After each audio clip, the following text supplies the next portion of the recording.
एकादशी निमित्त आम्ही आज फिरायला निघालो। फिरताना आम्ही जाडेच्या देवाच्या दर्शनचा स्पॉट निवडला।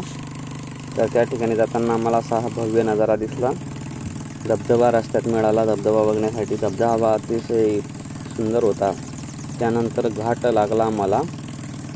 या घाटाचं नाव आहे डालकीच्या धारचा जो रस्ता आहे तोंडापूर मार्गे धावड्याला जाणारा, त्या रस्त्याला हा घाट लागतो। अतिशय सुंदर असा घाट आहे। या घाटामध्ये बरेच ठिकाणी दरड वगैरे कोसळले, तर पावसाळ्यामध्ये या ठिकाणी जाणं थोडं धोकेदायकच आहे। त्या ठिकाणी PWTची टीम जी रस्ता सुधारण्याची काम करते ते सुद्धा या ठिकाणी येऊन रस्ता हा क्लिअर करत होते।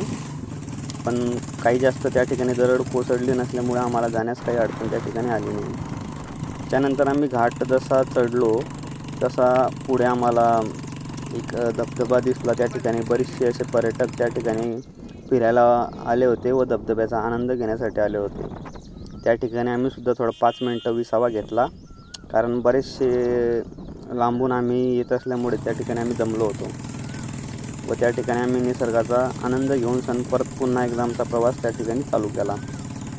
परत या अशा डोंगरी भागातील रस्त्यातून जात असताना असं सुंदर असं दृश्य आम्ही त्या ठिकाणी बघत होतो। तुम्ही बघताय या ठिकाणी रस्त्याच्या दोघी साईडला दगडाची किनारपट्टी या ठिकाणी आहे।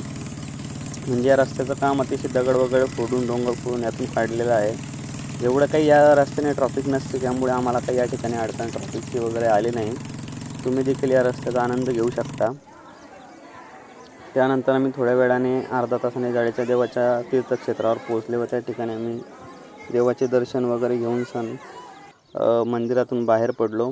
अतिशय भव्य असे प्राचीनकाली मंदिर या ठिकाणी तुम्हाला बघण्यास मिळेल व एक जागृत देवस्थान म्हणून या ठिकाणी बुलढाण्यामध्ये प्रसिद्ध आहे व फेमस आहे। या ठिकाणी तुम्हाला निसर्गाचा जो आनंद आहे तो या ठिकाणी पण घेता येईल।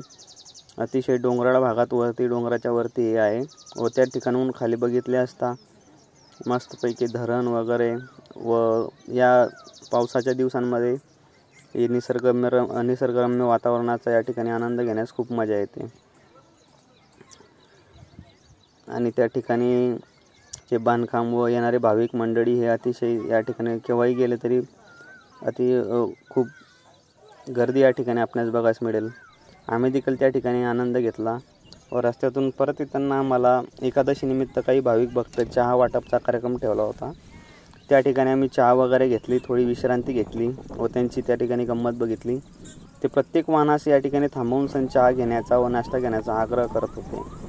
त्यानंतर आम्ही तिथून चहा वगैरे नाश्ता घेऊन निघालो व तिकडून रिटर्न येताना आम्हाला लागला अजिंठा घाट। अजिंठा घाटामध्ये अतिशय खूप प्रकारे वाहनांची वर्दळ असते व या ठिकाणी मोठे मोठे टर्न असून हे खूप धोकादायक वळण आहेत व या धोकादायक वळणामधून आपल्याला एक प्रकारे गाडी ही जीव मुठीत धरून चालवावं लागते, कारण कुठल्या वेळेस कोणती गाडी कुकडून येईल सांगता येत नाही। आम्ही या ठिकाणी पेट्रोल बचावण्याचा खूप प्रयत्न केला, त्यामुळे आम्ही घाटाची उतरती सुरू झाली तेव्हापासूनच आम्ही आमची बाईक ही बंद करून घेतली। त्यामुळे 5 किलोमीटरचा घाट आमचा एकदम 0 फ्यूलवर चालला। घाटाच्या खाली उतरल्यावर आपल्याला अजिंठा लेणीचे सुद्धा या ठिकाणी दर्शन होते व अजिंठा लेणीची जी कॉपी आहे ती या ठिकाणी आपण व्हिडिओमध्ये दाखवलेलीच। अशा प्रकारे आमचा एकादशी निमित्त प्रवास